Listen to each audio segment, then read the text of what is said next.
मतदानाआधीच राष्ट्रवादीचा पहिला विजय। अहिल्यानगर महानगरपालिका निवडणुकीत मतदानाआधीच राष्ट्रवादी काँग्रेस अजित पवार गटाचा पहिला विजय। प्रभाग क्रमांक 8 मधून कुमारसिंह वाकळे यांची बिनविरोध निवड। या प्रभागात शिवसेना शिंदे गटाच्या उमेदवाराचा अर्ज बाद झाला होता, त्यामुळे वाकळे यांच्या विरोधात एकच अपक्ष उमेदवाराचा अर्ज राहिला होता। अपक्ष उमेदवारांना माघार घेतल्यानं वाकळे यांची बिनविरोध निवड होण्याचा मार्ग मोकळा झालाय। News today 24 Ahilyanagar. आज आपल्या अहिल्यानगर महानगरपालिकेची जी नगरसेवकांची जी निवडणूक होती ते उमेदवार अर्ज मी दाखल केला होता।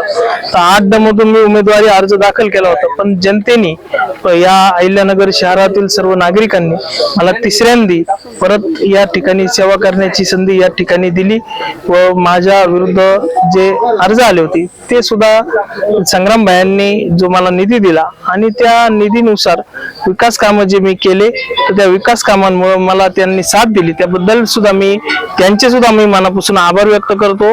नागरिकांचे सुद्धा मनापासून आभार व्यक्त करतो आणि ज्या ज्या लोकांनी मला या प्रसंगामध्ये मदत केली त्यांचे मी मनापासून आभार व्यक्त करतो। धन्यवाद।